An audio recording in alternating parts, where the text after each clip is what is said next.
2021년 6월 미국에서 구글, 아마존, 페이스북, 애플을 겨냥한 반독점 법안이 발의됐습니다.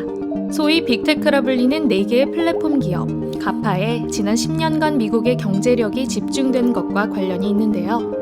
실제로 4기업의 시가총액합이 미국 전체 상장기업의 15%까지 늘어났습니다. 2020년에는 미국 GDP의 약 30% 수준이었고요. 이 기업들은 개별 시장에서도 독점적인 지위를 차지하고 있습니다. 구글은 검색 엔진, 아마존은 전자상거래, 애플은 모바일 기기, 그리고 페이스북도 소셜미디어 시장에서 절반 이상의 점유율을 지키고 있죠. 콕 집어 이 4개의 기업에 미국 경제 전체의 힘이 쏠리고 있다는 우려에서 시작된 반독점 법안은 총 5개의 법률로 구성되는데 이 중 4개가 실질적인 역할을 합니다. 첫 번째는 거대 플랫폼이 자체 제작 상품도 판매하면서 자사 상품을 우대해 다른 기업에 불이익을 주는 차별 행위를 금지하는 건데요. 예를 들어 검색 결과를 자사 상품에 유리하게 왜곡하는 걸 불법으로 보는 거죠. 두 번째는 애초에 가파가 1번 같은 행위를 일으킬 만한 사업을 운영하는 것 자체를 금지합니다. 법안이 시행되면 아마존 같은 경우 자체 브랜드 제조 사업부를 정리하거나 회사를 쪼개야 할 수도 있습니다. 세 번째, 다른 회사를 인수하려면 잠재적인 경쟁자를 삼켜서 시장을 더 장악하는 게 아님을 스스로 증명해야 합니다. 사실상 인수합병이 상당히 어려워지는 거죠.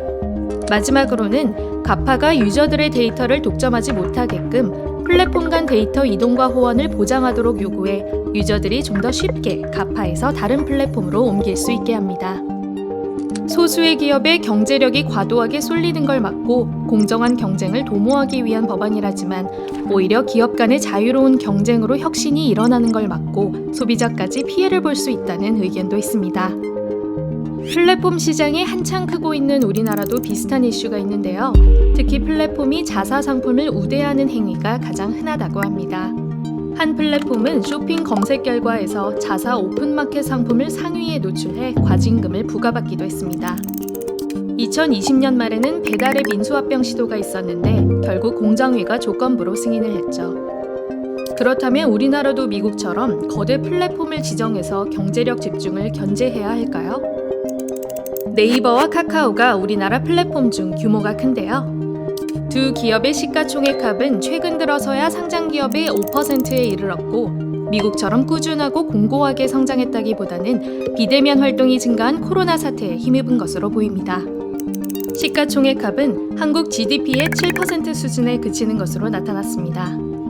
개별 시장으로 봤을 때도 네이버나 카카오가 독보적인 위치라 보기 어려운 게 내비게이션 시장은 네이버 지도, 카카오맵, 티맵이, 이커머스는 네이버와 쿠팡, 신세계가, 검색 엔진은 네이버와 구글이 경쟁 구도를 갖추고 있고 그 외에도 배달의 민족, 야놀자 등 다양한 플랫폼이 사업을 확장하고 있는 상황입니다. 게다가 인수합병이라는 이슈로 보자면 미국에서는 가파가 잠재적인 경쟁자를 인수해서 없애는 식으로 몸집을 키워 경쟁이 저해됐다는 비판이 있지만 우리나라는 스타트업 인수에 대한 시각이 좀 다릅니다. 한국의 벤처 투자 시장에서 투자금을 회수하는 방법 중 인수합병 사례는 극히 드문 수준인데요. 오히려 벤처 투자가 더 활성화되려면 비교적 빨리 이익을 회수할 수 있는 인수합병이 더 늘어야 한다는 의견이 많습니다. 종합적으로 미국과는 상황이 다른 것으로 보입니다. 우리나라는 미국과 같은 강력한 반독점 규제를 도입하기보다는 기존 공정거래법을 좀 더 적극적으로 집행하는 것이 바람직합니다. 특히 플랫폼의 이용자 착취 행위에 대해서 규율할 필요가 있습니다. 전통적 산업에서는 잠재적인 경쟁자를 견제하느라 이용자를 착취하기 어렵다고 봤지만 플랫폼의 경우 다르다는 점에 유의해야 합니다. 이용자 규모 면에서 기존 플랫폼은 신규 플랫폼에 비해 압도적인 경쟁력을 갖고 있어서 견제를 덜 해도 되기 때문입니다. 플랫폼 경제의 거래 양상은 전통적 산업보다 복잡하고 쟁점이 많아 경쟁 제한성을 입증하기 더 어려울 수 있습니다. 쟁점을 줄이는 방향으로 제도를 변경할 수 있는데요. 예를 들어 그동안은 경쟁 제한성을 판단할 때 우선적으로 어디까지를 시장으로 볼 것인지 엄밀히 보아야 했는데 시장 획정에 대한 요구 수준을 낮출 필요가 있습니다. 쟁점을 줄여 경쟁법 집행을 강화한다면 시장 지배적인 플랫폼에게 유리한 운동장을 조금이나마 바로잡는 길이 될 수 있습니다.